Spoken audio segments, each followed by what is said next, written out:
All right, test, test, test. Looks good. Hey, Trooper, good to see you. Ken was first, and thanks so much for always supporting the channel. I usually see Ken and Trooper in here, and I really appreciate it. Hard to get a big following when you're one guy and you don't have any of the fancy tools that some of these guys have, or the time. Unfortunately, I work a full timer, and it's tough because I have other hobbies too that I do outside of Scotch. And yeah, cheers. And Loch Ness is another one that's always here. I really appreciate it. You guys are unbelievable with the support. So hopefully we'll keep going and find lots of new things to get into. And tonight there are a couple goodies here. I was going through checking off the distilleries that I haven't really bought my own bottle, yet for. Hey, Michael. Michael won the Secret Santa thing with me. So, Michael Porter, I'm gonna have to get your information to get in touch with me. I'm at Telex. That's Tango Echo Lima Echo X-ray at outlook.com. Pretty easy. Telex at outlook.com. And let me know a few distilleries that you're really, really into. And they don't have to be things that you've technically ever had, or you might have had like, a tasting of it one time and was intrigued and thought, ooh, I'd like to have another something like it, or outside. Give me like some options of what, to Michael, what you're looking for, because I want to make sure you get something that you're, I don't want to disappoint. So it's important to me, and I'm sure whatever Lee Scotch in the Bayou sends, it's going to be well received and appreciated. So, but just for me, I want to make sure I do a little homework and get you something that makes it worth your while. I do have a lot to offer. So there's punch shells back this way that go in 1, 2, 3, 4, 5 more, 6 more shells of stuff that you can't even see. So yeah, let me know. And just to let you know, Michael, as you probably can see, I'm an Isla Campbelltown guy, but I do like to dabble all over the place. Baysides, Highlands. Islands are another favorite. Islands, I like a lot of Talisker. I do a lot of Highland Park. For across the board, I've rarely ever had a distillery that isn't a favorite. I have a few that are on the down check, but I'll let you know who those are in a different show, maybe, or whatever. Hey, good to see Christopher, David. Good evening to you. And Loch is actually going to about the Aberfeldy 12. I've had the only Aberfeldy I bought was the 16, and it was okay. It's just not my wheelhouse. I mean, it's a decent tasting enough whiskey. It just didn't really wow me. It's like a good 3 stars. I'd say average. The 12 I've never tried, but hopefully maybe the youth will bring a little more punch to it. I'm not sure what the ABV on that 12 is, but the 16 was a little low. I think that's another reason why I was kind of like hesitant at getting into it. Speaking of low ABVs, we're going to take a look at the Tomintoul. I actually looked it up before I went on the pronunciation. Tomintoul 16.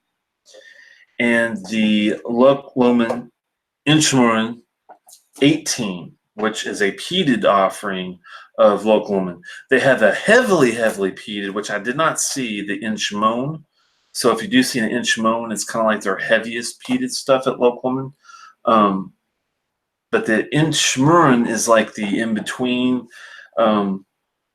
And I'm looking forward to getting more into it. As you can tell, I've already gone through the neck pour on these guys to give it a little bit, more inspection and get into trying a little bit with water, a little bit without, playing around, seeing what was, going on. And I did a little research on this guy specifically. We're going to start off with the Tomintoul 16 because this is a non-peated.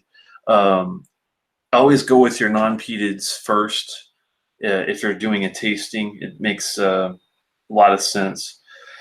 One thing that was intriguing to me about this, that I got into it not a disagreement, but just a discussion with the Petite Cellars is where I usually go in Maryland to get my good stuff. And great guy Tom Bender runs the show there. And a while back when I saw this bottling, I was thinking it was like some sort of weird blend or some sort of weird connected double distillery offering, because it says tomintoul, and then it's got the gentle dram, which I guess is their saying. But this is Speyside Glenlivet. Speyside Glenlivet. I'm like, what the hell? Why would they? I mean, Glenlivet is a very well-known distillery. Why would they, get involved with this? Hey, Chris Beaton, good to see you, my friend.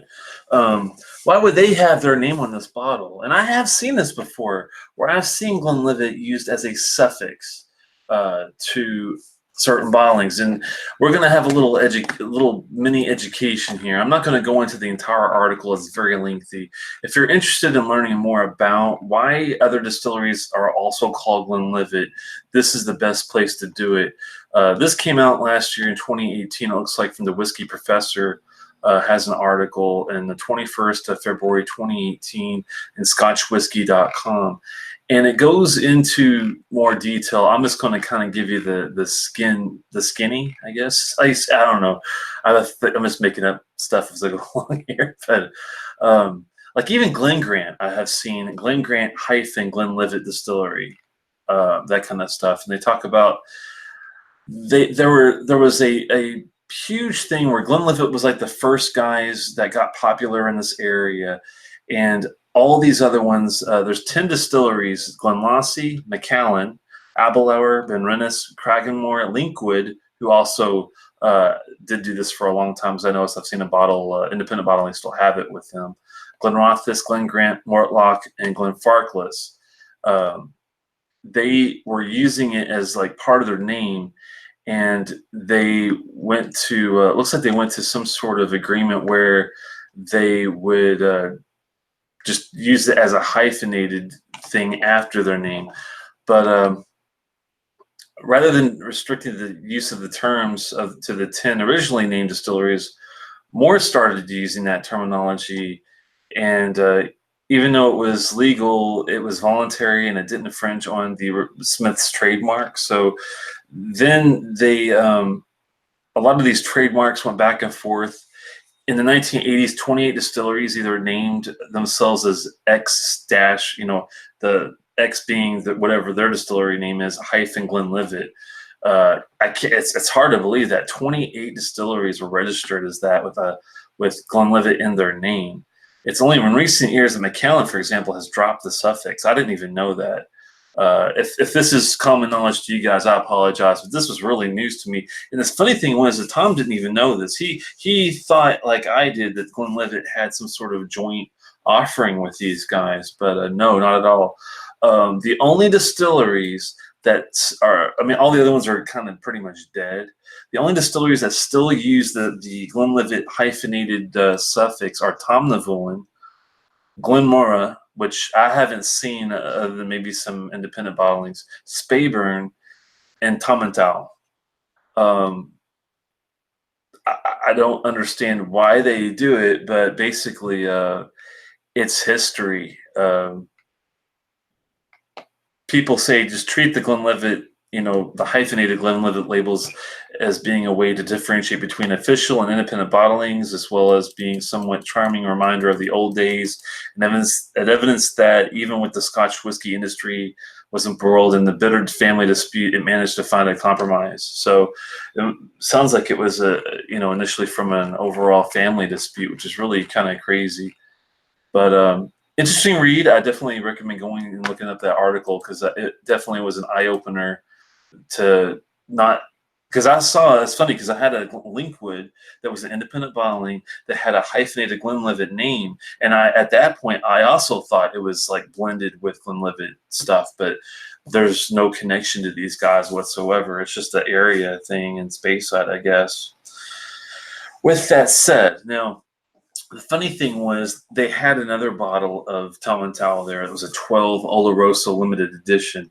And I asked Tom which one did he prefer, because he had two.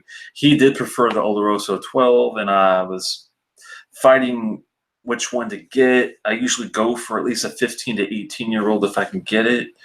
I sat there for probably a good 15 minutes trying to decide, and I just went with the age. And I thought, well, if the juice is decent and all, at some point over the next, I'm sure, like my lifetime, I will find that limited edition again, and I'll just pick it up if I enjoy this one. And we'll take a look at that now. Sorry for the lengthy introduction, but I want to give you some heads up of you'll see that name a lot in Tomintoul stuff, and but it is a legitimate regular distillery offering. This bottling was first released in 2003 and aged entirely in ex-bourbon barrels.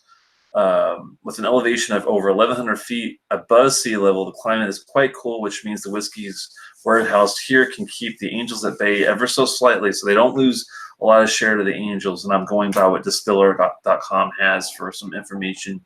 A 16-year-old, only 40 ABV. It kind of makes me nervous, I'll be honest with you. And it just being ex-bourbon, typically you don't get a lot of complexity with that. The 16 years should help, I'm hoping. Being a space side, it's got some, promise, being a good, tasty one. Yeah, this is malt whiskey has been aged in selected oak casks for at least 16 years, so I do think it's colored. I have heard stories where this was the same coloring as like an older one. I think I'm sorry, not an older one, but a younger one, like they're 12. And they're really similar. So I'm thinking that they do use coloring in their stuff. So that's kind of but let's get into the taste and see what we get out of this deal. Very much a stereotypical, what I would call a stereotypical space side nose. Because fruit and florals are the major aspects of the top. Detect somewhat a little bit of bitterness too. It has a lot of get a little bit of the orange and the lemon citrus kind of deal going on. Mixed a lot with honeysuckle. Big time honeysuckle. Oh my. Going into some like more just regular florals. I'm thinking yellow flowers, marigolds, dandelions, that kind of thing.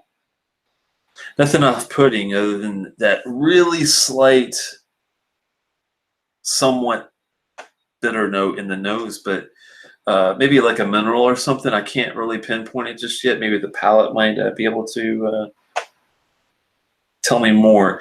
It runs fairly quick. Being 40 ABV, I'm not surprised. But the strange thing is, it seems like it's very, just looking at the way it behaves in the Glencairn, it's got a bit of oiliness to it, which is kind of surprising for 40%.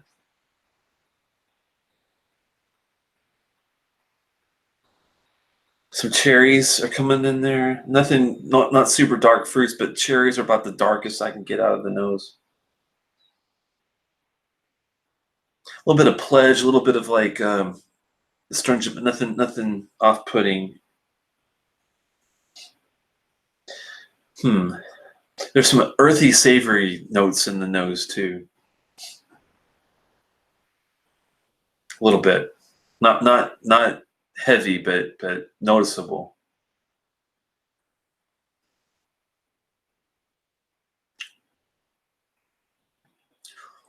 That is a much heavier mouth coat than I anticipated, and even for 40%. Maybe the age is bringing that out, but it has a ton of flavor. Those citrus fruits are definitely in your face in a good way. Has a nice toffee / caramel after the fruit. 40% ABV this is surprising. It doesn't burn, but it has a little bit of. I mean, you could definitely taste the the hit of alcohol in it. It's not a typical 40 at all, surprisingly. Hmm. Not overly complex though. I'm not getting a whole lot of other things. There's nothing that's bringing out like more sweetness or marshmallow notes, or I'm not getting any of that. But I am getting a really oily mouth coat to it. It has a really nice oiliness to it. It's just so weird being 40. It's on the heavier end. Are you having a? I remember you were saying you were drinking something similar, Trooper. Are you getting anything? Are you drinking this too, or a tomintoul, or anything like it right now? I can't remember if you were doing that at the same time as well. Hey, John, good to see you. Thanks for stopping by. HP Full of Volume, that's a good one. Bourbon cask, it was a little one-dimensional for me, but for a bourbon cask whiskey reminiscent of like a Springbank 14 bourbon wood, I thought it was really good. Worth the money. It was about 80 to 90 bucks, I think, here at least. This one was, I got them both on sale. Let me look and see what the price was on this guy. And, sometimes it affects my reading. Sometimes it doesn't. It really depends on if it matches what the value wise or not. Tomintoul, where are you? There you are. $60. So very well priced for a 16-year. That's $10 per year, basically. No. Well, scratch that. What was that? It was 60. I'm sorry. Very low price. We'll put it that way. I shouldn't have said $10 per year, but for a 16-year, that's very well priced. Now, is it as complex as other 16-year-olds? No, I will definitely say that. It does have a marmalade thing going on. It's a bit pithy. And that's where I think that more mineral / bitter note was coming on the nose. And one thing from playing with the neck pour on this, I did find out, which I think helped surprisingly. And I was reading a couple of reviews after I had my initial take on it. This one guy said that he did enjoy it, but he was afraid to touch it with water because it was 40%, and that he must have tried it with water and thought that it annihilated it. Well, with me, it was different, because a lot of people, when they think add water, they think you got to have a little spoon or something and dash it with water, and that's not what you do. Go out and get yourself an eyedropper or a pipette or something that you can really fine tune a literal drop of water. And that is all this needs. With that 1 or 2 drops of water, I know it sounds like, there's no way that's going to make a difference, but with this one, it really did. Oh, you had the local one 12 and 18 yesterday. Okay, yeah, I'm going to be doing the Inchmurrin after this one. This one, you're doing the 12 double wood tonight. $40 and about 5. Wow, that's a hell of a deal, Trooper. I wasn't huge in the 12 double wood, but for $40, man, you can't say no to that. So I can't blame you. Oh, it's your birthday too, Stephen. Good, happy birthday! You share a birthday with Andrew from the Scotch for Dummies. That's funny. What should Stephen pour? Stephen's got a hell of a lot of options. I would say, wow, man. Hey Stephen, are you in the mood for like Isla, or are you more into like a Speyside tonight? I know you're a huge. I know you like your Glendronachs and your Boblairs. Michael's having a Tamdu batch strength too. I love that one. Yeah, if you got a hey, I know one for you, Stephen. If you don't mind spicy hot drams, you should do the Tamdu Dabadilia dram. That one is awesome. It's spicy. It's cast strength. I'm not sure if you have it. That's the one I would pop open, because if I had a bottle of that for myself, I would be sipping it right now in your honor. I had a sample of that from a buddy, Generous Paul, if you're watching, cheers, a long time ago, and I will never forget that dram because it was that good. It makes the batch strengths, 1, 2, 3, and probably 4 look tame because it's hot, spicy, and sassy, sweet. It's all over the place, but damn good and powerful. It's a classy one. This is good. It's better than I expected it, especially with the mouth coat. But the complexity, I don't know, man. It does get better with approach. I am getting. It's funny because I get tropical on the nose, like I'm getting some pineapple and some coconut, but I'm not getting in the palate yet. That water must have brought that out.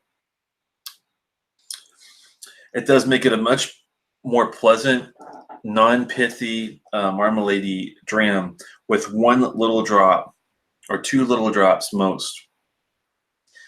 It does bring out a little bit of white pepper in it too. Oh, no tamdu at all. Thinking of a Talisker 2004 20-year cask strength that you already have open, and I've been on the older side. Well, there you go. You've answered your own question, man. That sounds absolutely delicious. I would jump into a big vat of it. I'd have someone push me around with my legs and have my mouth open, and I would just go, drink all of it. Oh man, that sounds good. Benahavin 12 is another, that's a favorite of mine too. I was gonna buy one that's available at the LCB. Oh, okay. Yeah, that's a fun one. I haven't had a bottle in a while. That old 12 up there is the old bottle, the old box too. Actually, they started doing, I think, their newer ones in all canisters instead of the boxes, if I remember correctly. I can't remember. I have an old 18 box up there too, but the 18 is another one. It's a bit pricey sometimes, but if you can afford the 18, it is spot on. I don't know where Mom is tonight. She's probably didn't know I was going on. I forgot to hit the damn Twitter thing tonight, so she probably watches that. Also, I was a little late because the Scotch for Dummies were having some technical difficulties. I'm off tomorrow, so I was feeling horrible today. Woke up with a horrible headache, and my allergies have been kicking my butt, but thankfully, I'm a lot better now. I wouldn't be doing a show if I couldn't, smell right, or because I've done it in the past where I've had to cancel it because my nose just wasn't functioning. But thankfully, I feel a lot better now. Work's been pretty insane this last week, so I'm enjoying the evening. I'm just gonna put it like that. Very, very citrus forward. If you love oranges and lemons and a little bit of rind and the space side, typical sweet honey goodness, toffee, butterscotch, that kind of thing, you're going to like it. But if you're looking for other things to go with it, you're going to feel like you're missing something. For $60 though, it's damn tasty. I can't knock it for value, that's for sure too. So I'm thinking with the heavy mouth coat, with a very, very long finish,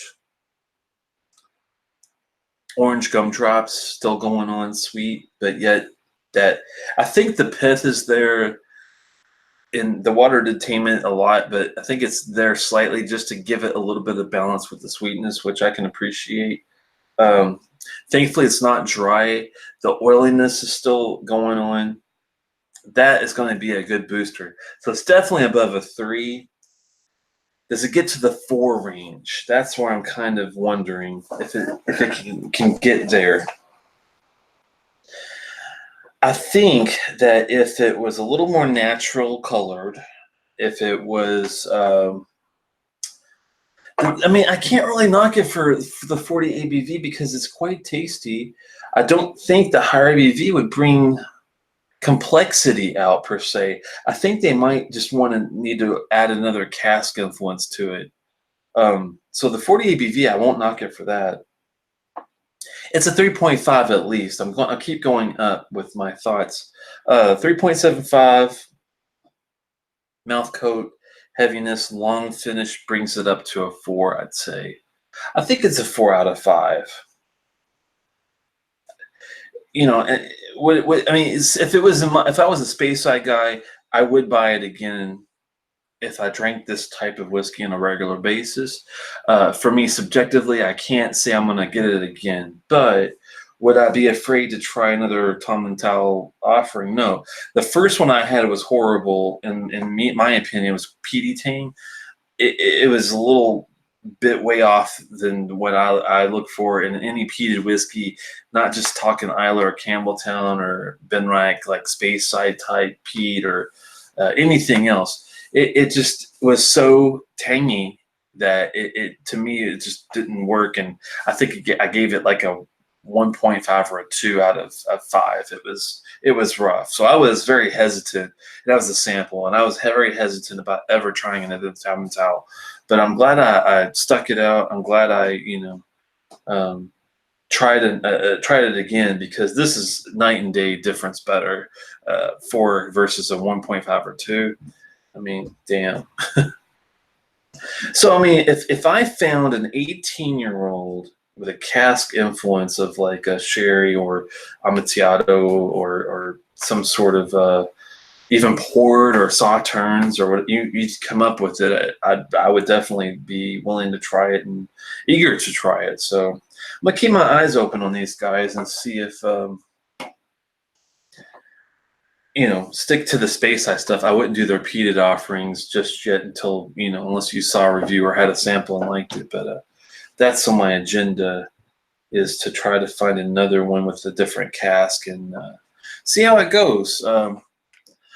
Looking back at some reviews on this guy, it's funny because my friend Lee, Lee G from Virginia, a big buddy. I think these guys, my Scotch crew, did this as part of their tour early before I joined. I think this was an early offering that, he got it in a 3-pack sampler. It was a 10, 16, and 25-year-old in it. Wow. Oh, I'm eager to see what he thought of the 25-year-old. But he wasn't having it. He only gave this a 2.5, and this is very subjective, okay? And now I've got a couple other guys that are also in the same group. Now, when I saw Lee's review, I was like, oh, man, am I going to, should I even buy this? Is this going to be, remotely, something I'm going to get into? Well, I'm glad I waited and looked, because my buddy Cask Code, he's a really good reviewer at Distiller. He wrote that, I don't agree with him with the don't add water thing, but he gave it a 3.5. So, this one's all over the board. Another friend, Joe C, 4.0. Let's see. I know that Paul and Prene, who's another, he's in the same group as me with we do our salsa trades. He gave it a 4 out of 5. So he liked it as much. Reminded him of a Dalwhinnie 15, which is a very well done Highland, tasty Scotch. I want to see if I can pull up Paul's notes, because I know he gave it a little higher of a review. The whole bottom line is, I might not be able to find his stuff just yet. But the whole bottom line is that this ranges from 2.5 to at least 4. So just because it doesn't work for a couple of reviewers doesn't mean it's not going to work for you. Yeah, Aquaman. I hope he's watching. I'm going to start calling him Aquaman. That's perfect. Ooh, I should get a show with you.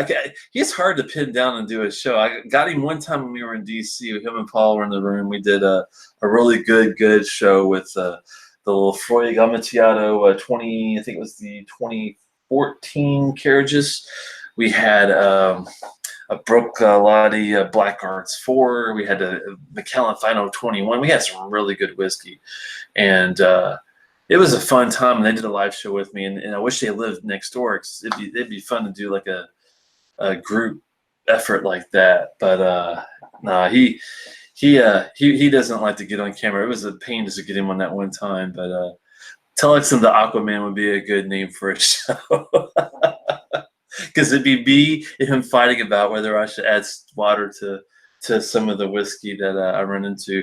You kind of have to just try things out. I mean, not ruining it if you're only pouring like, if you're really, experimenting with like 1 ounce, you're not, gonna feel like you wasted anything.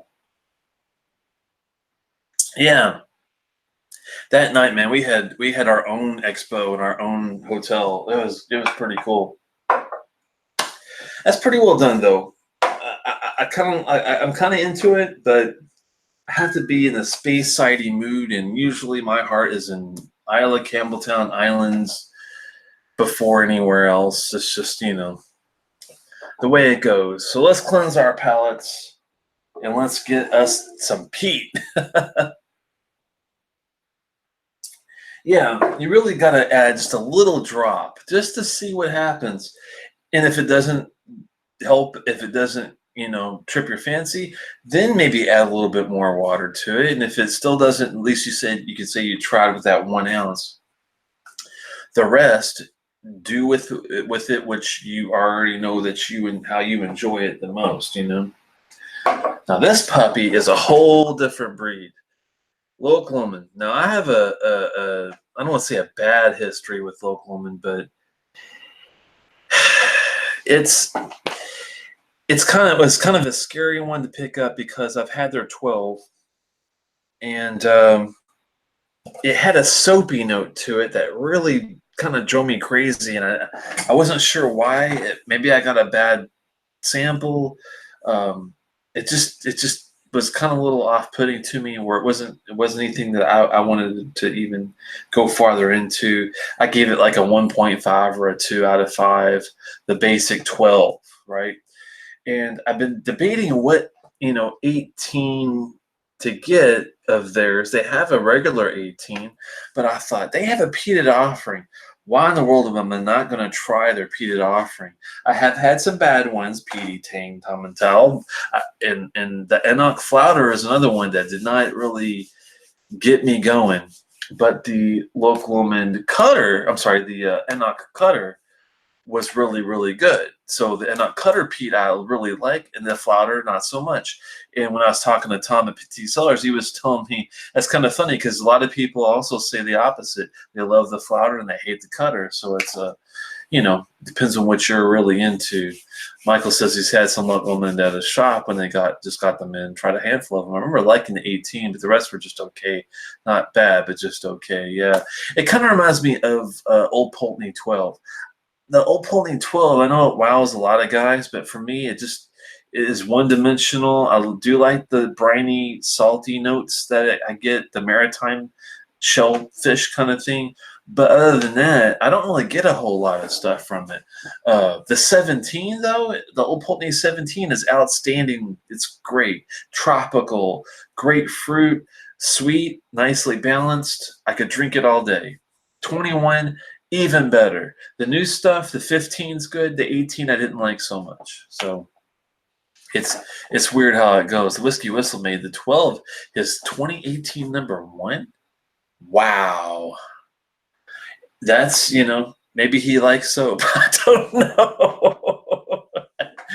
I'm joking, Whiskey Whistle, if you're watching. He's from South Korea. I think he's still there. He might be actually back in Canada. I think he does some major travel for work or something, or does goes abroad for a lot of time and changes. But he's a good guy. I'm just giving him hell because the 12 man was one of the very few whiskeys I really didn't like. But with that said, now this puppy is a whole different thing. I'm going in, not blind, but I'm going in, with an open mind. Loch Lomund was founded in 1964. It's one of the very few in the country that owns their own cooperage to maintain a high standard of quality barrels after aging 18 years in select casks, which they don't tell me the type. The Highland single malt gets bottled at 46%. Repackaged in 2015, is now part of their Loch Lomund Island collection. Okay, Loch Lomund Island collection. But this is a Highland, I believe, right? If I'm not mistaken, yes, this is a Highland. It kind of tricked me almost thinking the Island collection. I'm thinking, but Inchmurrin Island is an actual place, and they actually have it like embedded in their box. That's kind of cool. Um, Interesting. It's I wish they told me the cask type, but thankfully, with my palate now, after going around and trying all sorts of different things, I could probably tell you what's in it. If there's sherry, if there's not, that kind of thing. Korean spices altered his taste buds. Yeah, man, that's a tough one. Oh, he's in Canada now. Yeah, he was in South Korea for a bit of a while there. I'm not sure if he was working or visiting, but yeah, I think I'm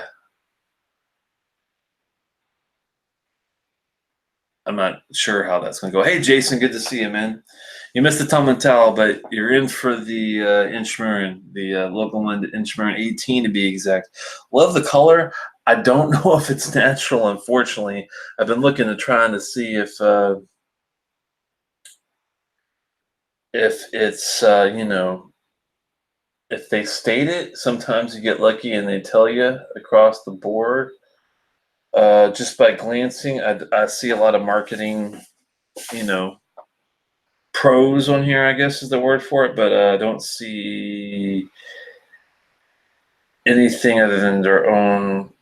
Oh, here we go. It is non-chill filter, so I give them credit for that. I don't see anything about color, so I am going to assume that it is slightly colored, but for 18 years, I mean, it's not like out of the question. That's definitely a nice deep amber was what I would probably call that. Yeah, nothing out of the ordinary there. But let's it's got some defined legs, lots of legs though. It's a runner. I'm thinking it's going to be a medium mouth coat if I had to take a guess. Much deeper, savory, earthy nose than the tomintoul, and I'm sure the peat smoke is helping that. It's not overly smoky. This is not an Ardbeg Ugadal by any means. It's not Ardbeg NO. It's not a a Lafroig or a Lagavulin even. It's but it is detectable. It's smoky, kind of like a Talisker. Loch Ness is a huge Raptors fan. Yes, you did tell us that the Raptors won.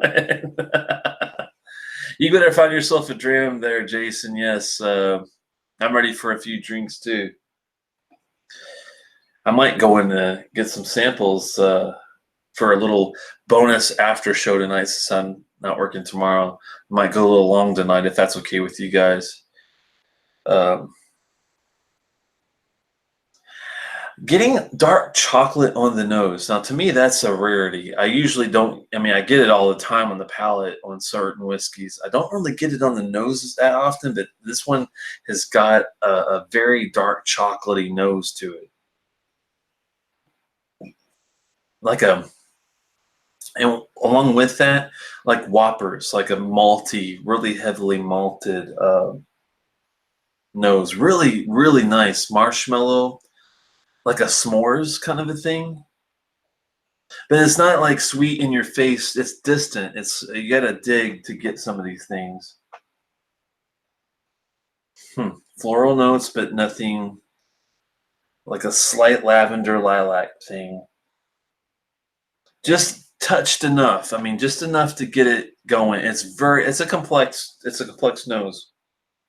The complexity of this is a night and day difference with the tomintoul. No offense to tomintoul. It is a good dram, but complexity wise, this is heads above, I think, with that. And I think the difference is this does have a slight hint. I think, I'm guessing, because I don't know the casks used. I would not be surprised if there's Oloroso sherry involved with this. There's definitely a heavy oak. It's very woody on the nose. Not bad, though. It's not a one note woody note, like a Lafroig triple wood. I thought was a bit woody overall. This has got that, but it's got the peat smoke balanced well. It's got the sweetness balanced well. It's got some florals balanced well. Really nice, really pleasant. I'm trying to dig out like a little bit of like there might even be some like root, like sweet root type of vegetal kind of a nose. Very complex, man. I could keep going.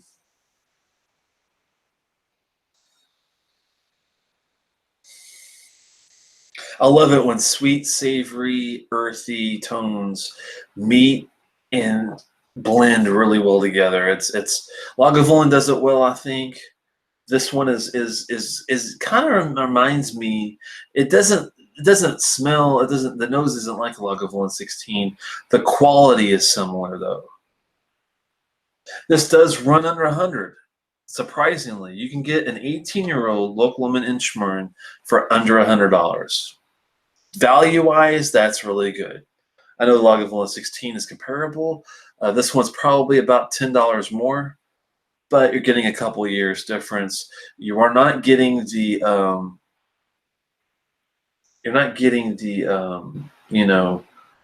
the same maybe they're not definitely not getting everything similar, but the quality is there.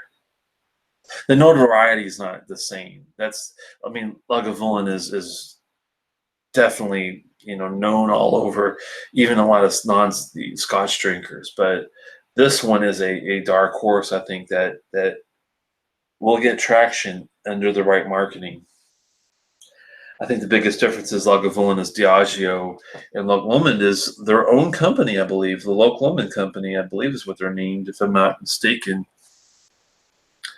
I think they're like I know they do.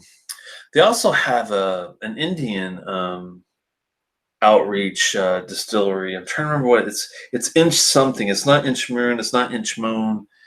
It's what is it?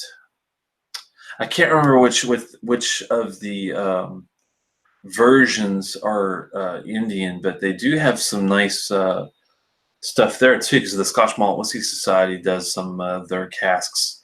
Even their Indian versions are well received. A nice nose. Knows it all day.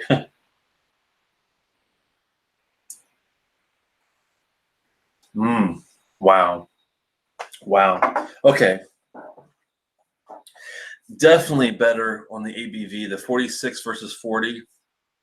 Wow. That palate is unbelievable. Okay. It's like a roller coaster in a good way on this one. Very complex. Okay. So you do have your fruits. You've got your typical, I'd say, oranges and cherries and such, but you get salted pretzels. You get cola, like almost like a Glen Scotia 15. You get wow, you get white pepper, you get dark pepper, you get dark chocolate.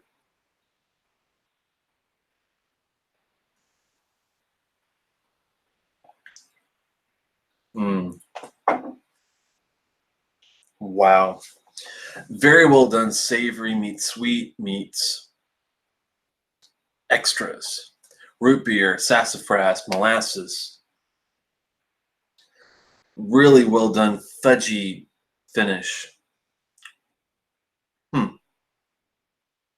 It doesn't take much of a sip to get that.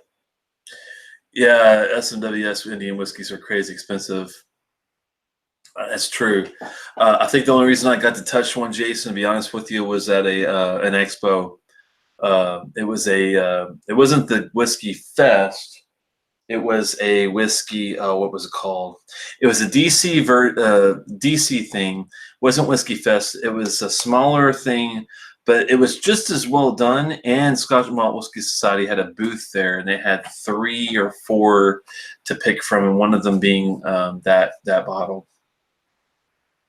And at first, I was hesitant to even try it because, like I said, the 12 was The base 12 just wasn't for me. But man, this one and those Indian, offerings, my goodness, it's so much different. This is very well done. Andrew, I'm not sure if you're watching. You're probably not. I think what's his face?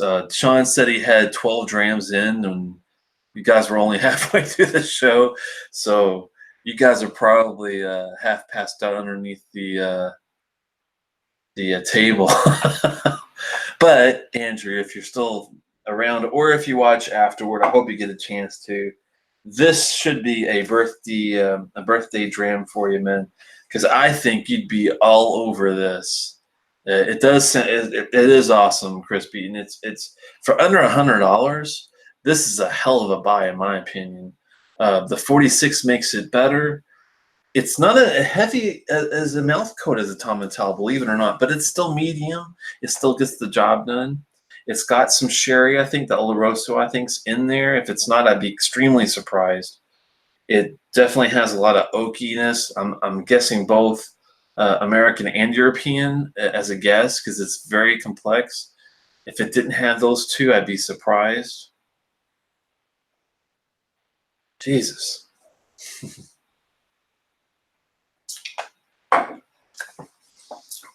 And the funny thing, though, is even though it's great, I do like it, you have to be in the mood for that type of peep. I don't see how you couldn't be, because it's got the cola, it's got the chocolate, it's got the pretzels, it's got the salt, it's got the brine, it's got the cherries, it's got the dates, it's got the toffee, it's got the butterscotch, it's got the vanilla, it's got all these freaking things. I'm just like, I just can't stop noting things that I'm getting from it. That medium mouth coat helps a whole lot. It's definitely above a 4. No joke, guys. It's that good. And for the price being, 90, I think something, it might have been right at 100, somewhere on there. I think it's a worthwhile venture. I'm glad I got a big bottle of it. I wish I got a 1.75, but I don't think they sell it like that. Man, yeah, Steven, I know you probably have higher standards, but if you are looking for a lower end, and I mean lower end for your collection, if you just want something, a daily supper type thing, and you're eager to try something a little different, this is one I would put maybe as a possibility. Nothing off-putting. I can't. It's hard to ding it really, because it's got the only thing I'm iffy about is the color. And if you can, yes, I'm gonna go long, definitely. Loch Ness. Good to see you, Gawkin. I have the Tio Pepe Fino and Rama 2018 from the Gonzalez Bias in my glass and queening my palate with sherry. That sounds good. Tio Pepe Fino and Rama 2018. It sounds like some sort. Well, the Fino tells me it's Fino sherry. I'm guessing it's sort of Fino sherry, but is it a wine? Is it just Fino sherry that you're sipping? It sounds like it's a straightforward sherry. It sounds good though. I like a Fino. It's kind of yeah, that's the one that's dry, acidic, and salty though. You got to be in the mood for that. But if I'm in the mood for it, definitely. Thanks a lot, Logness, for the comments, by the way. And Gawkin, always good to see you. It's hopefully we'll get to meet up soon. I didn't get to meet Gawkin when I was up in New York hanging out with KB and the boys. The Scotch for Dummies and stuff, and we had a good time. We ate a lot of steak and we drank a lot of booze. I wasn't complaining at all. KB was a hell of a host. I hope I get to see him again sometime soon. I did pick him up a Tamdu Batch Strength 1. I'm sure he'll be happy. Bob H found me a Jura's own, Jura 16 Jura's own, the old school stuff that's supposed to be pretty good. I've been wanting to try a Jura for a long time. I've been hesitant because I've heard that both the new and the old lines were kind of The Jurazone, the 16-year-old, though, seems to hold up fairly well even today. You can't get it anymore, though, and thankfully Bob H, I think, has scored me a little help. So we'll have to say cheers to that, and can't wait to get my hands and do a show on that one. Sadly, it's going to be tough to do a show for it because you can't easily get it, but you can get it, you can still order. You might have to pay a little more if it's an auction or something, but Goggin says it is Fino from where is Spain? Oh, cool. Okay. I've got my own. It's funny. I started keeping sherry to do experiments and stuff with. The only one I have is Amontillado. My wife picked it up for me, so I'm gonna have to get my own PX in Oloroso, and I might even pick up a Fino to play with. That's a good idea, Goggin. I'll have to put that on my grocery list. Steven says, I can pass the color if all other boxes are checked. I'll be driving right by the distillery in late June, so I'll have to stop by if the wifey lets me. Hope to God she does, man. That would be a pain if you're going to be right there. You got to get your ass to Isla, Campbelltown Islands if you can, but if you can only hit a couple fast ones if you're in a certain area, then this is one I would definitely be. I'm very much into this one, and I apologize, Loch Lomund, for not 11 or 12. Just wasn't for me. But this, I'll get my megaphone out for you guys for this one. This one's like great price, great everything minus the color issue. But I'm not gonna bitch at you guys for that. I know you try to get your things. They want the juice to look uniform. They want consistency on the product look, and that's how a lot of these guys have to do it. And that's where it's kind of, but that's my only bitch about that. Then it's got to be a 4-point something.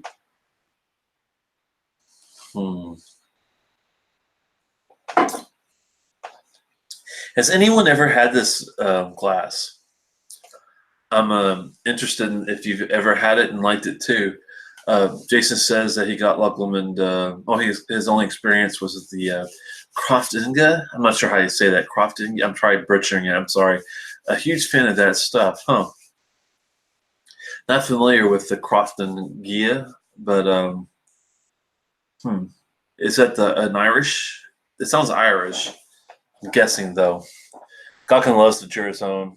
It needed air, but after the first glass, very nicely fruity. Yeah, I'm gonna have to definitely get past the neck pour on that and do a review. And it's one of the peated lines from Loch Lomund. Okay, Crofton, yeah.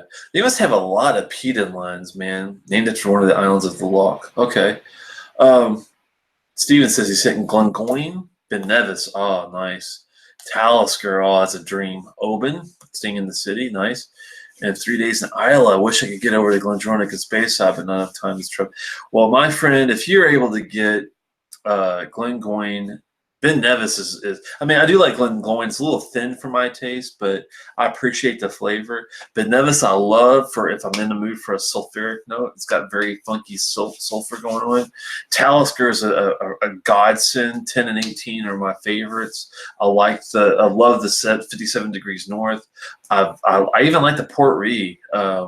Minus the finish, but everything else is really good. Talisker rarely ever does a bad dram. Oban is good. It's just not my wheelhouse. If you like florals and more of a Highlandy taste, the Oban I think is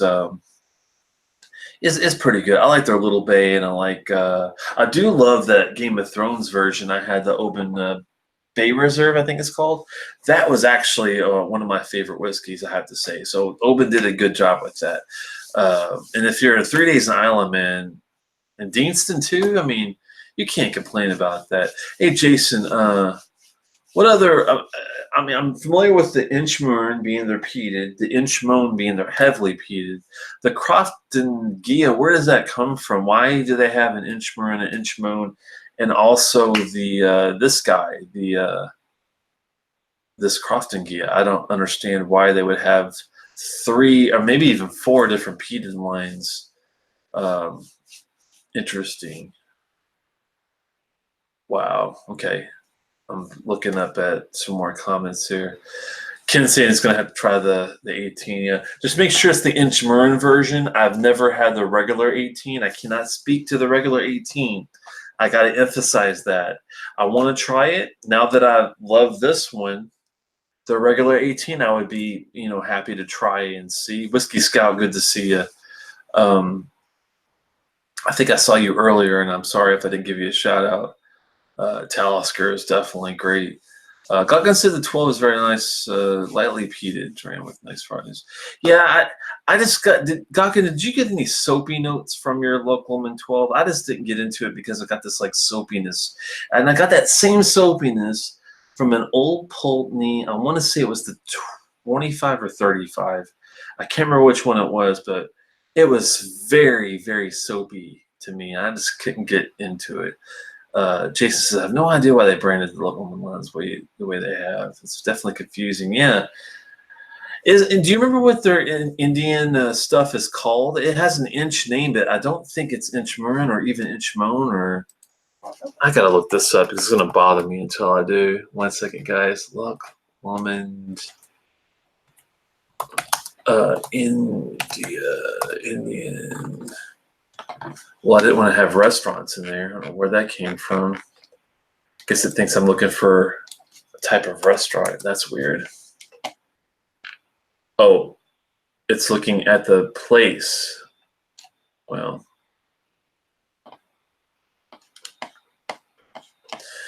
not to his palate for the for Gawkin. Okay, well, Inch Tower. That sounds familiar. I'm on their site now. I'm gonna look at our whiskey and see what I find here. So okay, so we got the original Loch Lomund, which do they have an age statement on that? I don't know. Okay, they have an original Loch Lomund, which is like I guess their base core. No age statement. So that one I cannot speak to. The 12 is the one I got that soapy thing going. The 18 regular is one I'd like to try. I am going to try that. Looks like we've got a reserve, which is a no age, a signature, which is no age.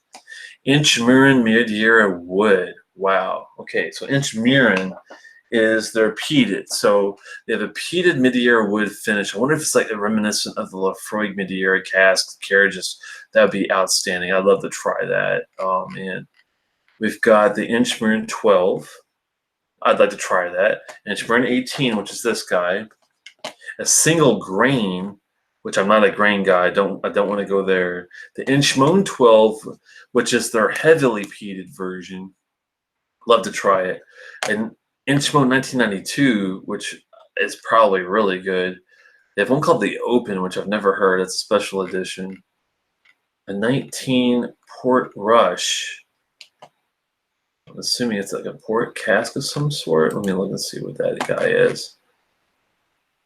Spirit of the Open. Oh, it's like some sort of golf. 50.3, 19-year-old underlying fruit character, blah, blah, blah. Okay.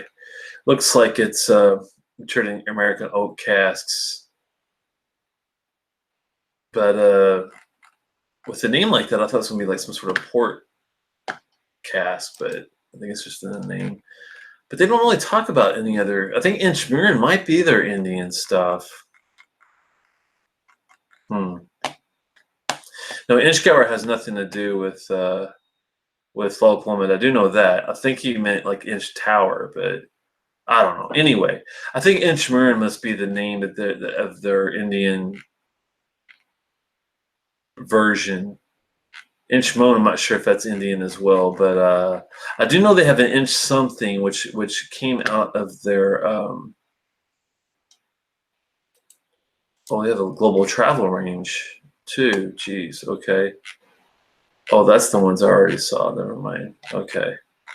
Well, it's still a mystery, but I think that Inchmurrin might be the Indian one. If Triple Cat might know, if you do know which one is the Indian one.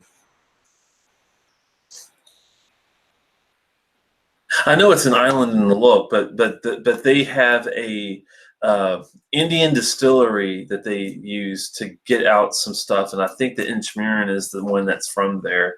If it's not that one, it's Inch something, and it's an Indian distillery type thing. But anyway, I'm sticking to Scotch no matter what. But this is still in their Scotch branch, so I'm just gonna take it. I guess I don't know. It's good either way. Triple cap. Have you ever had the Inchgour? I'm sorry, not got Inchgour on the brain. Inchmurrin 18 from Loch Lomund. If you did, let me know what you thought of it. I think it's really good. I went through everything earlier with it. Never gave it a final score, but wow, the white and black pepper mix is really, really nicely done too. It's a 4 point, man. Tomintoul 16 was only like a 3 point, I think 7.5 or 4. This one's much better. I'm thinking 4.5 to 4.75, and other than color, if I can only ding it for color, really, everything else is well done. I'm going to have to stick, I think, with 4 point. Oh. Do I wish it was maybe a little bit sweeter? Possibly. I'm gonna give it a 4.5 and stick to my guns in this one. I'm gonna have to be. Oh, yes, I have. I forget, since they gave us about 10 new makes during the tour and 10 whiskeys. Wow. But you do have a bottle in the basement. It's definitely worth. I think it's worth the look. Triple. I like this one. I'm going to give it a 4.5 out of 5.25 increments. This one's a 3.75 to 4. It's tough to pick a number on the final on this one, because this one does, I think, outshine it, but still a solid space side dram if you're a space side type of guy. And that's where I'm going to have to, I think, leave it for these two things. Now, since we are going overtime and doing a little extra tonight, I do have some samples, and I might pull one out just to do something off the wall and see what might be fun. I'm thinking, let me go get a couple bottles back here, guys. Give me 1 second. Sorry to be off camera, but this is going to help. I'll be right back. I'm getting some bottles, and we might have to pick one to open up. Let's see what we got here to pick from. As you can tell, I did get a whole big,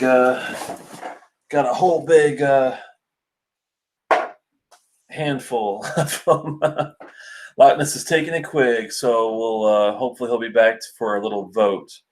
Steven says he has to be back before his son turns 2 on July 6th.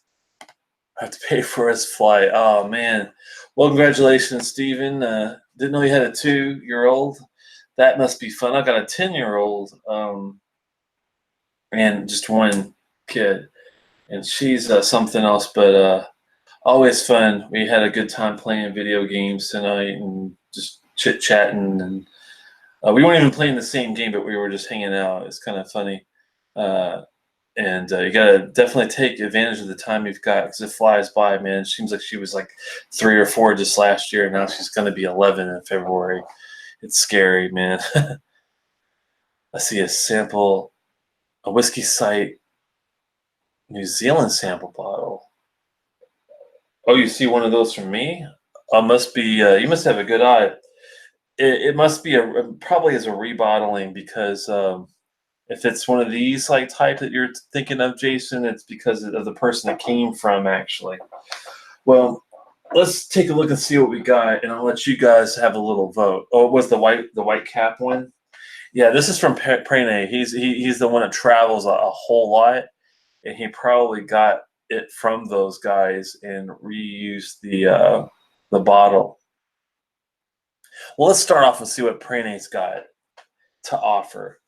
This is a distillery that I have not tried yet. And let me see if they're still operating. I'm curious. Once again, let's go to distiller.com and look up if they're even operational still, which they might not be. I have heard of them. Wow, they got to be in here. Oh, I didn't spell it correctly. You got to love that. It makes a huge difference, as you know. Here we go. Okay, wow. This is a 25-year-old whiskey broker, is the independent bottling, 56.9 ABV, natural color and non-chill filtered, is filled in August the 8th, 1991, bottled in August the 3rd, 2017. Sherry bet number is 62929, bottle 88 at 555. This is a Cambus. Now, Cambus is a grain. Now, I am not a grain guy. It's also Lowlands, and I don't even know if these guys even function anymore. Let me see what. It closed in 1993 and ceased all activity until 2011 when it reopened as a cooperage. He won. Okay, this is from Paul. Okay, so Paul won it at an auction. For a 25-year-old Scotch, he got an auction for $100. That's really good. Wow. Huh. I'm not reading any I don't want to see any of his tasting notes. I just want to see what happened with the distillery. Huh. That's interesting, though, that it was dormant for that long and came back. So this is a possibility. So we do have a Cambus 25 independent. So that's a possibility. Next, we have the Holland Park Sven Warrior Series. It's only 40 ABV from my friend Aquaman, also known as Lee G. So that would be a possibility. We have a Daft Mill 2006 winter release, 2018, 46 ABV, most likely natural colored and non-chill filtered as well. Daft Mill is a new, I think, distillery. This is one of their new offerings. And I am eager to see what it's like, that's for sure. Daft Mill, winter release 2006, yes. Seems to be a good one to get into. That's a possibility. What else we got here? We've got something non-Scotch, which we can do since this is bonus. This is, Red Spot. We got a Red Spot. I think it's a 15-year-old Irish whiskey. Seems to do pretty well. I couldn't even find it at Petite Cellars. They only have like a green and yellow. He said they're out of the red or whatever, and usually they come out briefly and they're gone. Yeah, it's a 15-year single pot still Irish whiskey. That's a possibility. Red Spot. We've got A Midsummer's Night's Dram Act 6 Scene 4. I have had a Midsummer's Night's Drams before. They are good. It's a rye whiskey, if I remember correctly. It's High West, I think. Do they do the I think they do this series, don't they? If I go by memory. I'm not a bourbon / rye guy per se. Yeah, Midsummer's Night's Dram. It's a definite possibility we could do that. Definite possibility is an oxymoron. All right. So we got Port Dundas is our last option. 28-year Clondalkin independent bottling. This is from my friend Paul. 50% ABV, natural colored and non-chill filter, distilled in October 1988, bottled in January, February, March, April, May of 2017. Cask is DMG, that's Delta Mike Golf 11753. Refill hogshead, 1 of 249 bottles. Bottle number 1. Wow. That's something else right there. Port Dundas. That's one I haven't had, and I think that might be another one of those dead weird distilleries that you don't see too often, or a brand new one. That's what we've been. Yeah, this has got to be old because they've been around for quite some time. So 28 years. I'm trying to find the right. Here we go. 28 years. if I can find, it's a refill hogshead, like I said. I think these guys, let's see. It's a lowland distillery that was built in 1811 and demolished 200 years later in 2011. And one time in late 19th century, it was the largest distillery in Scotland. As it was only recently closed down, there are still some bottles available on the market, but all are from independent bottles, he believes. There are no official bottlings released. Oh, that's sad. Huh. Interesting. See his notes, but I just wanted to see some, background of the distillery. And it is a grain as well, which I'm not usually a big fan, but I have had some old grains, like an Invergordon 32 year. I've had a Hague, which is kind of funny because their new stuff sucks. But I had an old Hague grain from I think it was a 40-year-old that was actually pretty good.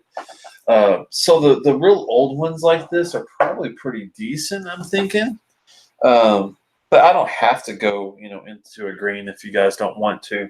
So what's it going to be? Are we going to do the Highland Park Sven, the Canvas 25, the Red Spot 15, the Daft Mill 2006 winter release, the Midsummer's Night's Dream Act 6 version, Scene 4, or the Port Dundas 28 year? What do you guys think? Any ideas on that? Steven votes. Oh, he wants to rethink his vote. He says that Red Spot's good, but not spectacular. Well, it doesn't have to be spectacular for me to enjoy it or do, a little mini review. Just something, something a little different. Mountainous votes for the HP. That's cool.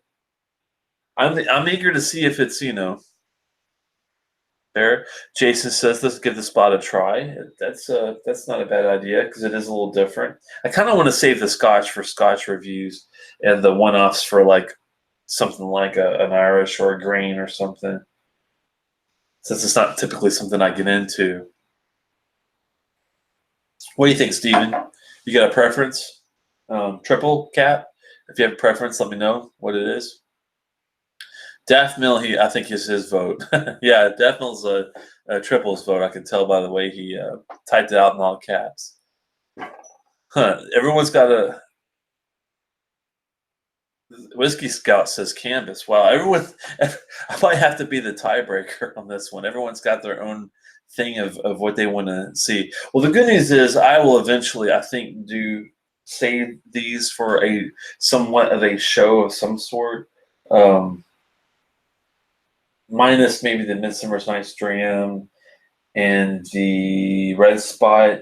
Those two is probably one of the ones I'll pick between the Red Spot and the Midsummer's Night's Dream, I think, because the other ones are actually Scotch.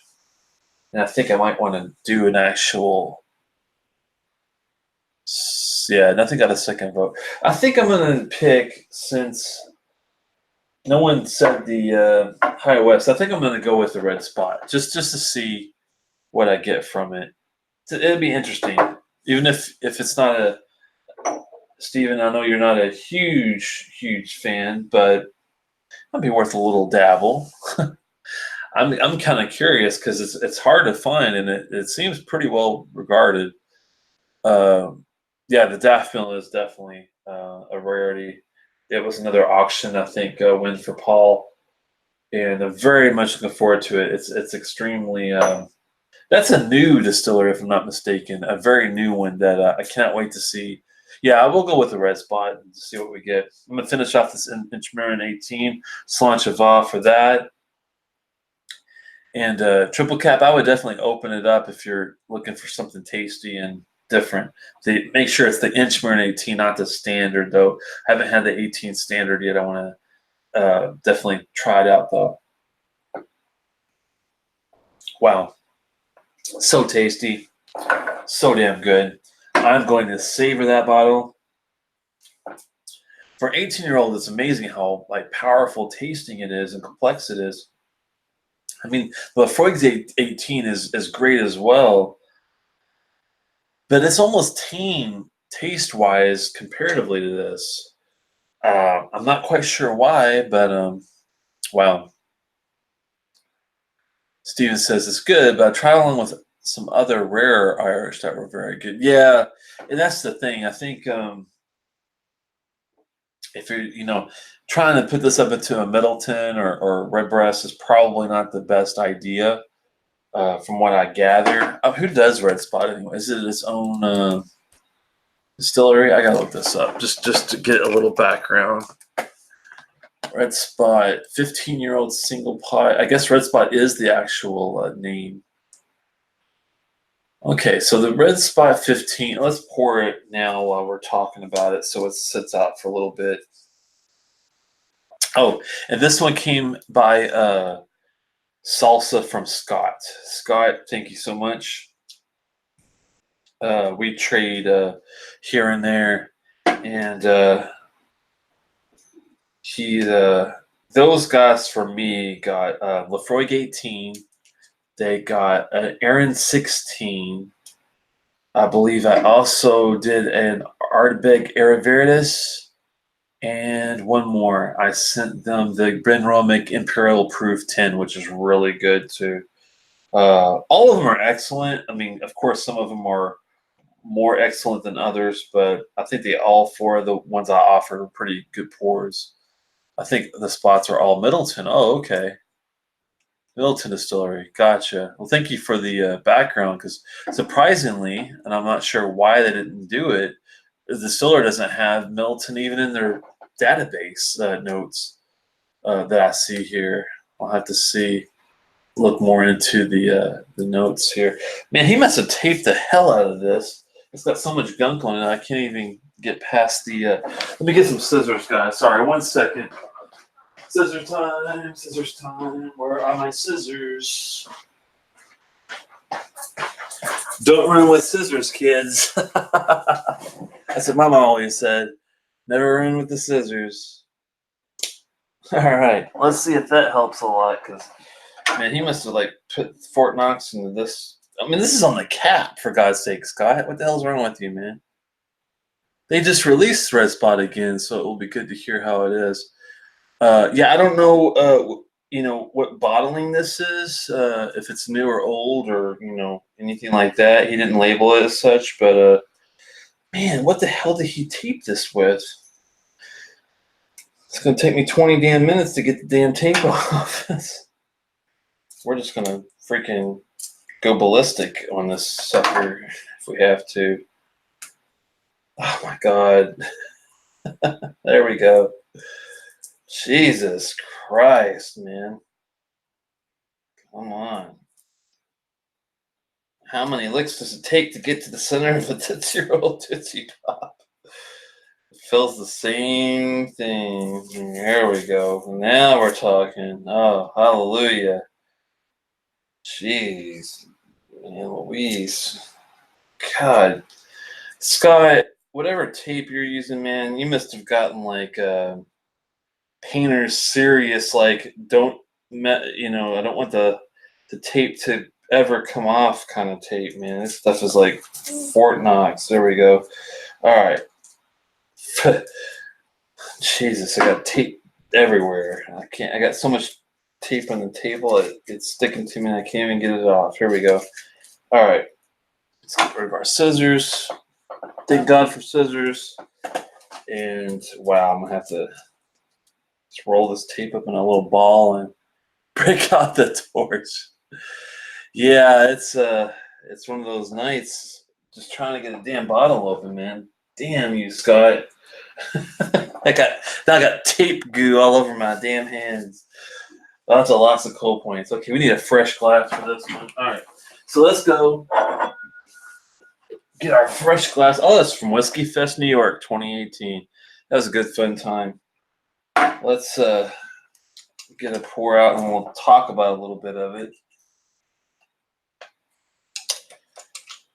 and see what we get.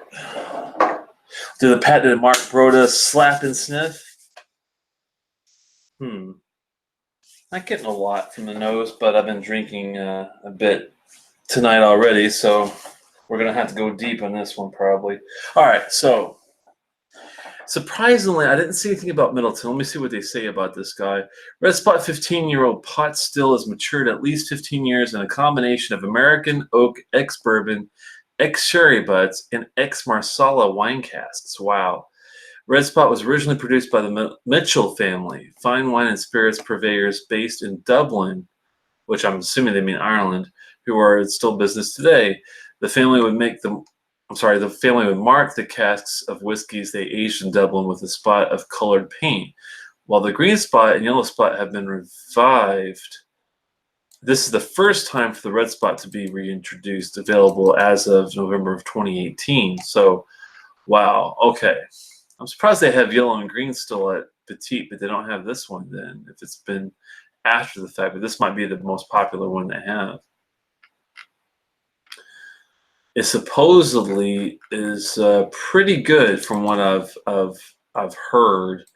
The reviews are really high on it. Now, I am not a Irish whiskey connoisseur. I do know that typically Irish whiskey is distilled triple, like 3 times.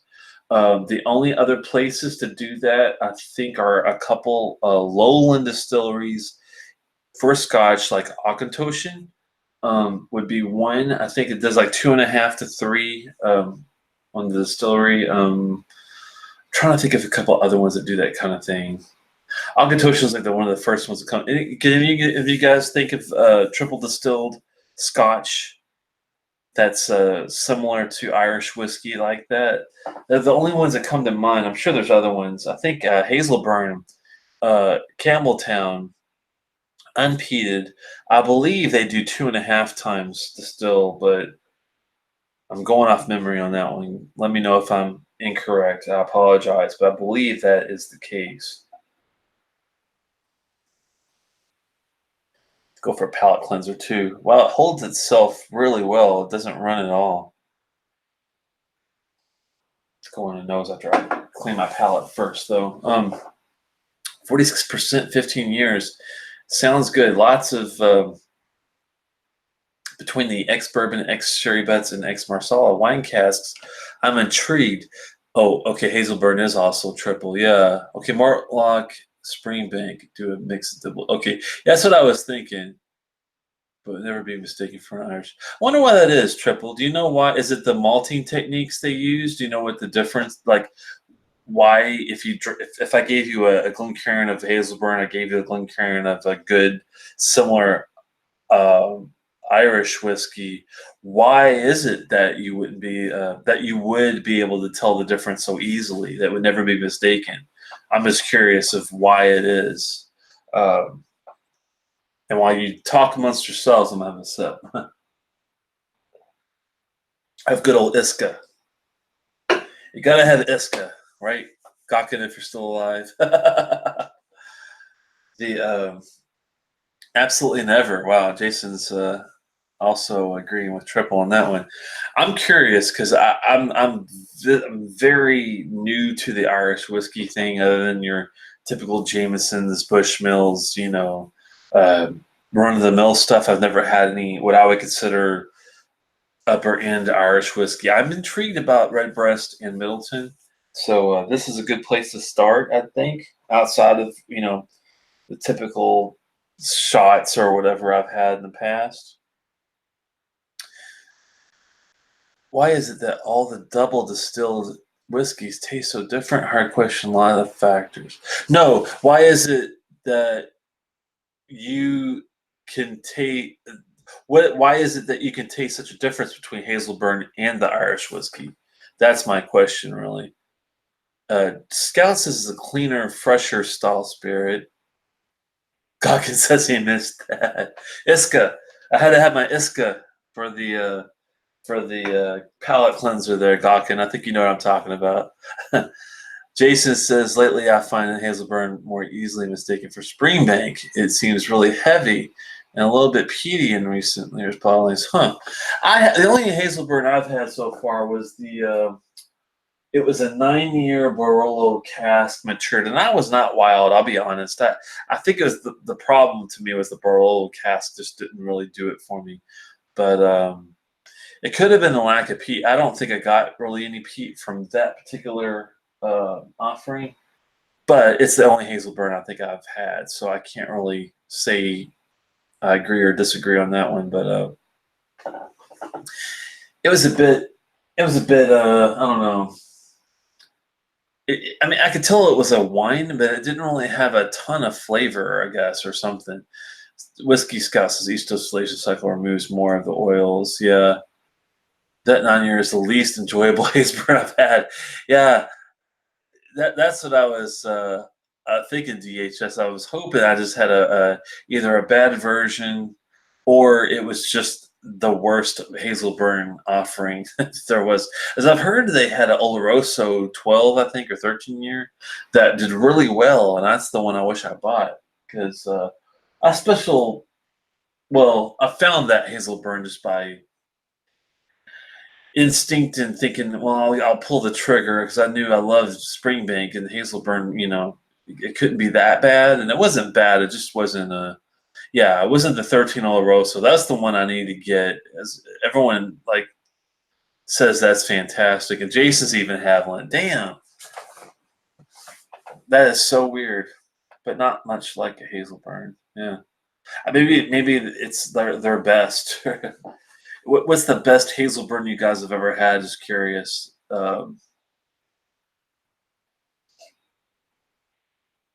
It does have a nice nose. Wow. Ooh. Hmm. It's funny that when you mentioned the removal of oils and the cleanliness of a fresh spirit of the triple distillation, I can get it on the nose on this. It's funny because even though the first notes I got were a really nice combination of medium level fruit, cherry, strawberries, raspberries, and really nice florals like roses, like deep but rich florals like roses.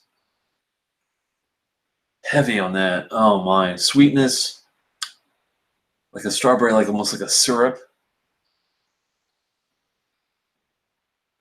Got some brightness in there too. Effervescence coming from something. Hmm. Hey, Triple. Thanks for sticking it out. And Loch Ness. Yeah, I know. It makes it rough. One factor is the use of unpeated barley in Irish whiskey. Okay, that might be the biggest difference. So Hazelburn, even though it's not, well, they say it's not peated too. Stephen, isn't Hazelburn pretty much also an unpeated barley? I would think. I mean, I could be wrong, but hmm. Jason says that'd be fun if I never had the tin again. Well, hey, are you talking about the Hazelburn tin? Jason, just curious. Oh, thanks for the kudos, Stephen. Yeah, that's what I got from my initial nose on this. It's actually a pleasant deal. Surprisingly, don't know if I bought it for $59.99. I've never opened it, and then got called out, so I would have to wait till I get home. I'm not sure which one he's talking about. They say it's not peated, but who knows if they're picking up some peat from refill casks from residue equipment. Yeah, I gotcha. The unmalted. Gotcha. The autocorrect. That makes a big difference. Unmalted. Okay. The maltiness factor isn't in Irish probably like it is in Hazelburn or other triple distilled stuff like Akatoshin. And you guys mentioned some other ones that I even forgot about. Let me go up here. Mortlock and Springbank do a mixed double triple, but Akatoshin and Hazelburn are definitely the triples that I had on memory, and I'm glad I remembered. So the malty factor is missing in this. They make up for it with the flavor, the power of the pronounced floral / fruit is good on the nose. I don't get any earthiness though, and I guess that's where the malt slash peat would come from, and that might be a little lacking for me. But you know, Jason says I'd be surprised if he got the 13 for 60. It should be about twice that. Yeah, unmalted and malted barley combo with Irish. Okay, so it's just a lot less malted barley. It sounds like overall, and I'm definitely not getting malty notes per se from this. This nose, not to say it's not pleasant though. It kind of reminds me a little bit of a nice, like a really good Indian or Japanese whiskey. It's kind of got that similar power, at least from it. Hmm.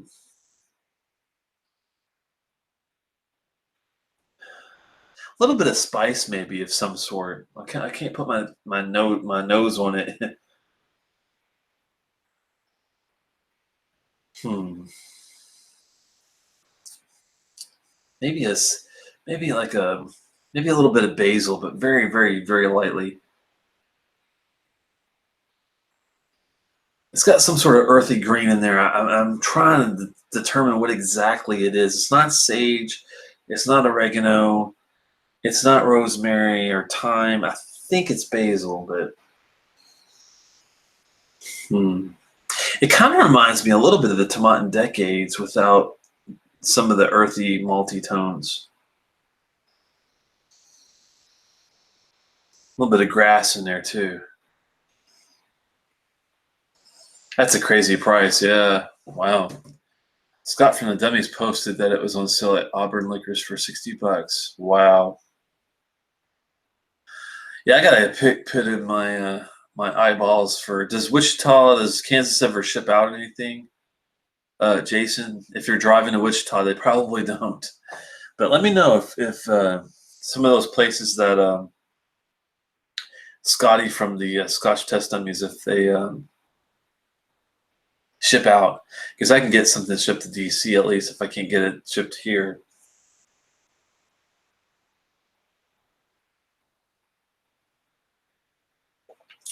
Hmm.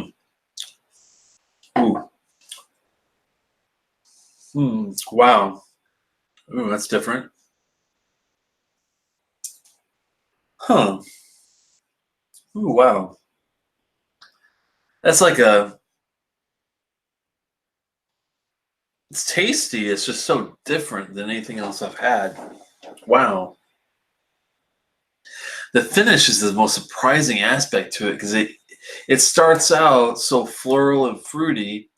It goes into this like more darker toffee, butterscotchy kind of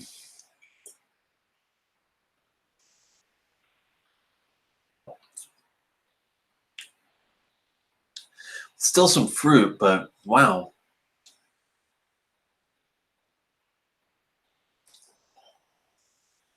Hmm.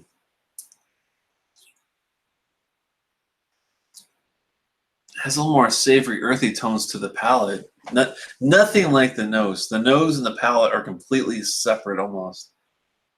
I know where to send you for the 2017 for 105 and the 2018 for 135. Wow. They had two different ones on sale, and that was all that was left by the time I got there. Wow. 2017 for 105 sounds good, Jason. Send me yeah, any recon you guys do if you think that that I could be interested in it. Please send it to telex at outlook.com. That's Tango Echo Lima Echo X-ray at outlook.com, and I might look up where you if you find something that you think is a good buy, um, or it's harder to find and you're not quite sure if it's readily available any other place. And I definitely return the favor. You can ask Rabbit and Red. I showed him where to get Our Big Drum when it first got released. He was able to pick it up locally. Um, the dummies I've found different things for here and there. Um, so I'm not much of a scout, but I can find things here and there sometimes that are pretty tough, especially if it's an Ardbeg or Lefroy. I have a knack for some reason for finding a lot of those. I guess because I know where to look, but please definitely share the wisdom because, even though you might not be into finding a Ardbeg Hill Dalton 2014, I know 3 people that would give their left arm for it. So Steven says, Red Spot is around 120 a bottle, and honestly, I'd rather have the Red Best 12 cast strength or another spots for the cheaper price. Green is underrated. Okay. I'll have to see if I can get the green from up there if I'm looking for something different. But this isn't bad. It's just the palate is so different than the nose. It's like it's disconjointed. Is that the word I'm looking for? Hey, Ken, thanks for stopping by and staying as long as you could. And for those who are watching after the fact, I still appreciate everything you're doing. And give me a thumbs up if you don't mind before you leave, if you had fun. Scott says Long Road Red was the other for $59.99. Wow, that's a hell of a price. But that one was gone at the East location. Yeah. Long Road Red is one I've got to try. I've never had a Long Row yet. Heavily peated Springbank should be like right high on my agenda, and it is, but I just haven't got there yet. But I had my eye on an 18-year, I think a Long Road Red 18, from what I remember seeing. But $60 is like insane. Yeah, Kansas sometimes has some crazy prices on certain things in a good way. So I'm gonna have to definitely find out if they ship out. No one's ever answered if they ship out from Kansas or not, but it'd be nice if they did. They probably don't. It's probably why it's so damn cheap there. You probably have to fly into freaking Wichita or Kansas City and drive there or something.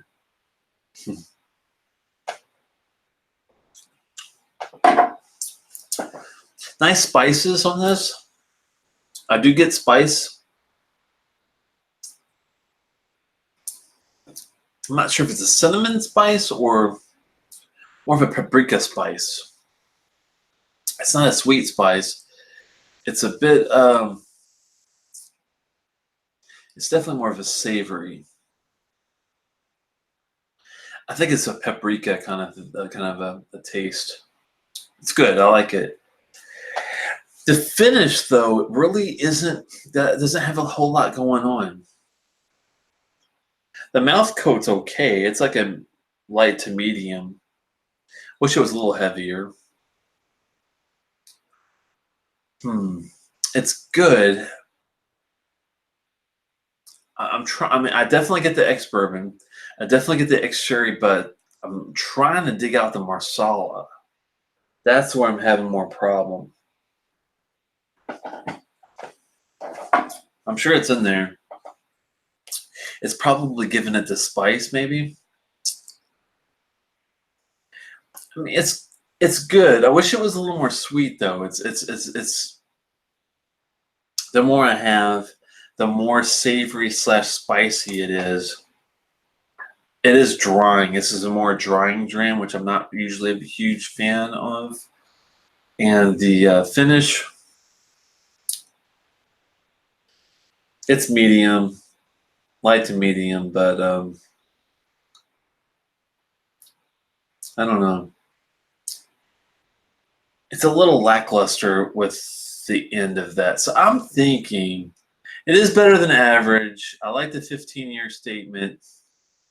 I like the 46 ABV. I do like the fact that it's complex. It's got the bourbon, cherry butts, Marsala, but it's all X. It's a lot of X going on. X bourbon, X cherry butt, X Marsala.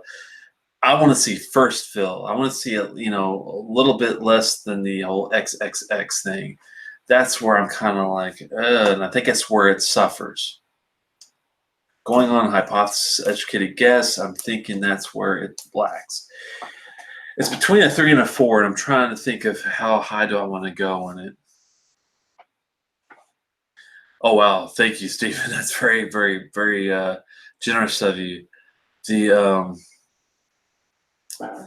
It's between a 3 and a 4.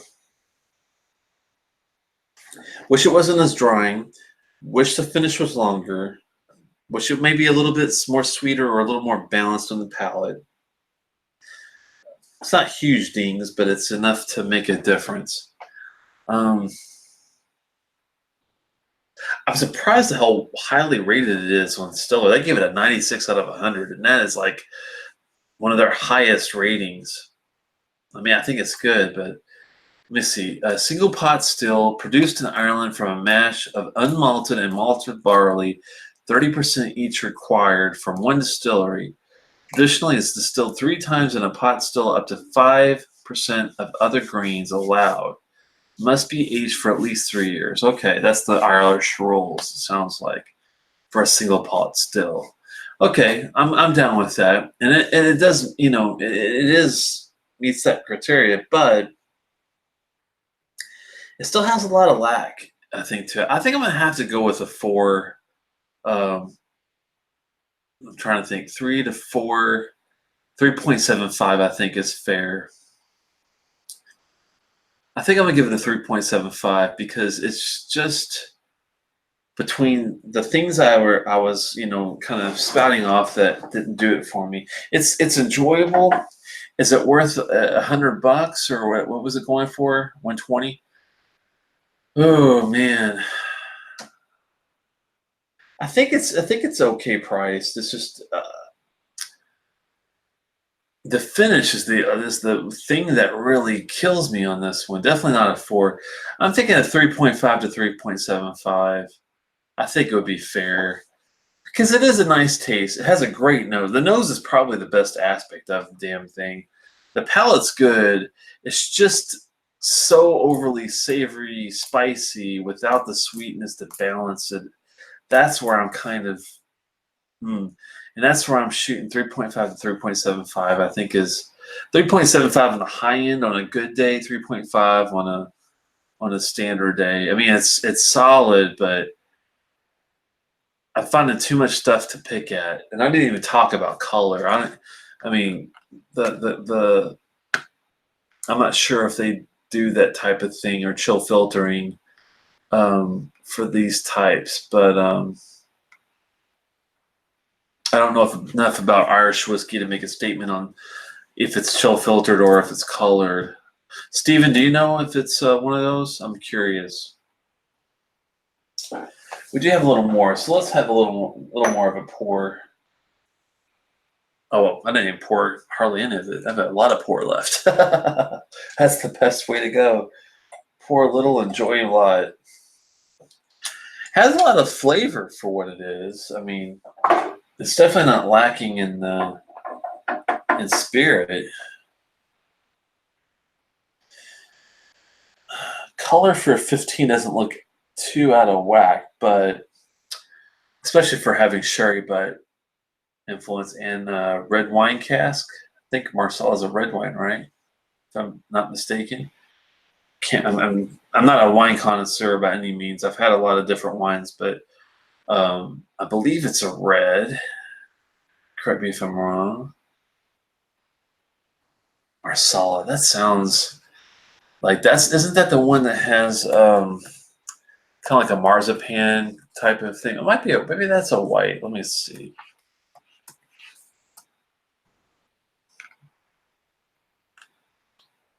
Drier sweet, Italian city of Marsala in Sicily. It looks like a red. Okay. Yeah, that's definitely a red. That's a dark red. Okay. So I don't think the colors offer a 15-year-old if it truly is ex-bourbon. I'm sorry, ex-sherry butt in Marsala. So I guess I can't really ding it much for that. So I think I stick with the 3.75. I think it's fair. Went and grabbed a bottle of it, non-chill filtered and no color. Thanks, Steven. I appreciate it. And that's what I figured. So we can't really ding it for that kind of stuff. But the palate finish is where it really is taking a deal, and that's why I'm thinking 3.75 is more than fair. I'm probably being a little generous with that. The nose is so nice though, and the initial palate, the first part of the palate's really good. So that's where I'm kind of sticking with my guns on the 3.75, I think. Does that seem fair, Stephen? I know you were like definitely not a 4. You're probably thinking I'm being a little too generous with it, but I do enjoy it. And for 120, I think it's okay. I mean, would I buy it myself to have it around? Possibly. If I had enough friends that were Irish fans, I might have it. But for myself, with the lack of finish and post palate, I'm kind of iffy on that.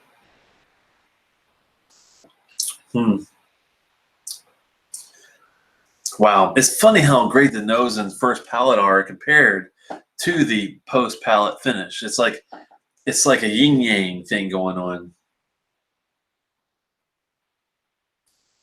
I don't know, I guess Marsala wine must be really dry. I don't know enough about the wine to know if it's that's why it's drying out on me so much. But it reminds me. Now it's getting a little sweeter. That's a good thing. I'm gonna stick with my 3.75 though, because it seems it likes to change character a lot. Sometimes that's good, sometimes it's not so good, depending on what you're looking for. I like a consistent taste. 3.75 is fair. I'd be around there. I've only had it once at a tasting and haven't opened my bottle yet. Yeah. The longer it sits out, the better it does get, I will say. The sweetness is coming through finally a little more. I've got a little more of a raspberry, strawberry jam finish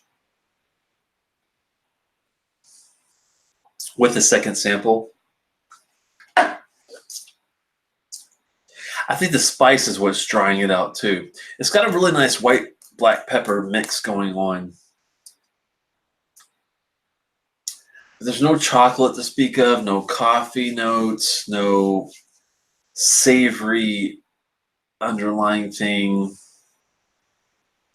Very well done on the fruits, very well done on the florals. The sweetness is somewhat there, but man, it's just, yeah, let's try it with a few drops and see. Thankfully, I've been really good about my pour. I still have half a bottle left of this. So let's go ahead and pour the rest. Thanks again, Scott, if you're watching. I don't know if he ever watches my show, but we met on Distiller and write notes back and forth for each other.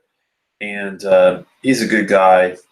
And never met the guy. It's funny. I've met Lee. I've met Paul.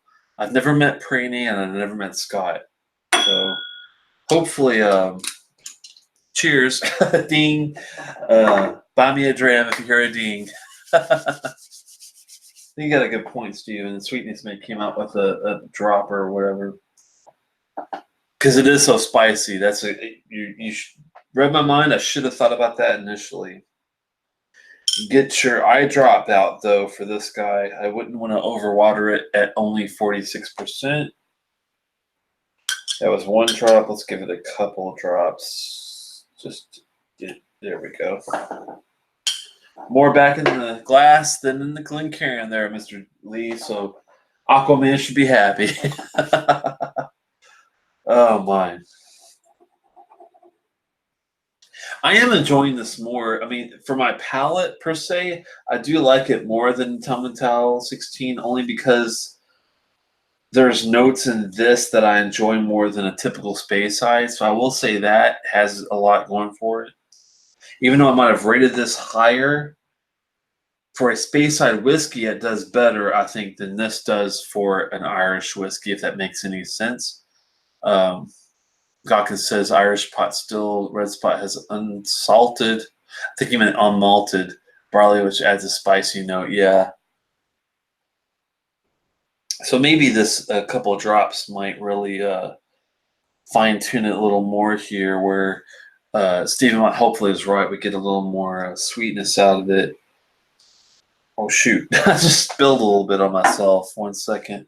Oh, I was getting a little too friendly with the slosh there. That's never good. Oh my goodness.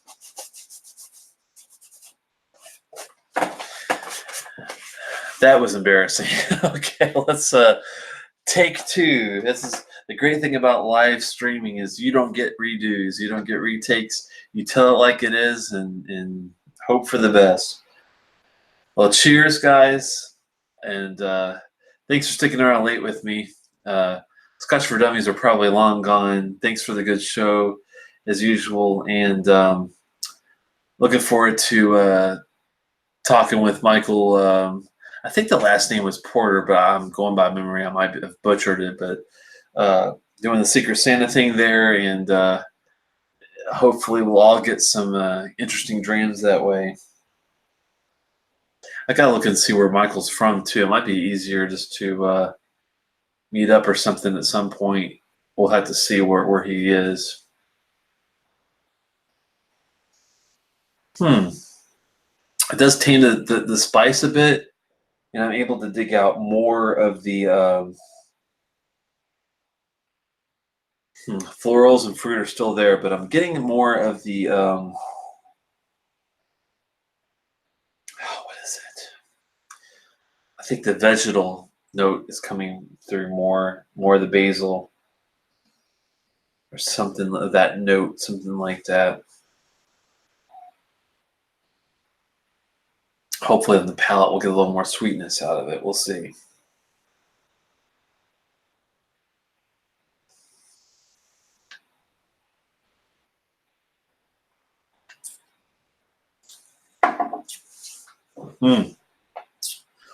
Still getting the spice. Wow.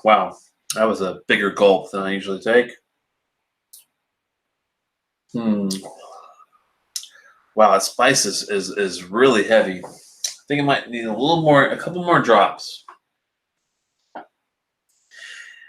Thankfully, being 46%, they give you a little room to like play with it. Where I don't want to overdo it though, so I'm just going a couple of drops after a couple of drops here to see if I can find that sweet spot. You know what I mean? I like that spice though. It's not that I don't like the spice. I just want to see what else is hiding behind it. That's what I'm looking at. It's a very well done whiskey. Don't get me wrong. Just because I give it a 3.75 doesn't mean it's not well done. Because to me, 3 is average. Like 3.0 is about as average as you can get. 3.25, 3.5, 3.75 is a bit of a spread there. Hopefully that little bit of dash of water will bring that spice level down.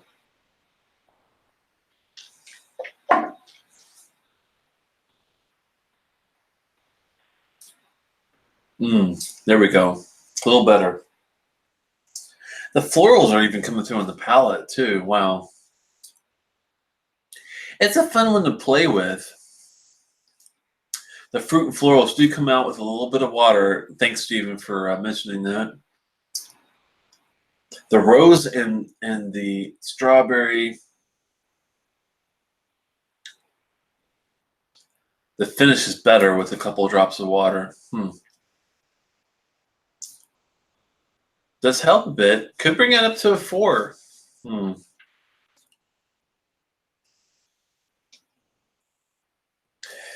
have to contemplate this one. Excuse me. Contemplate this one a little bit because it's like right at the door of a 4. I wish there was that. What I loved about the Inchmurrin 18 is it had this really nice fudgy chocolate, dark chocolate fudgy finish that was long and just went on forever. And that's what makes a whiskey just fantastic. This is like, it's great, but is it fantastic? And that's what I'm trying to. The 4s and up to me are fantastic whiskeys. To be a fantastic whiskey or a 4, you gotta have a really good finish. To me, that's what makes whiskey great. Is Loch Lomund 16 was one of the best finishes of a whiskey I remember having, from the get go, and that's like the one that that's like the bar setter, Or, another one was the the Bunnahabhain 18, the Springbank 15, or the Burgundy 12. The whiskey, a lot of whiskeys, thankfully, there's a lot that do have a great finish to them. And this one is just kind of just, I need something else.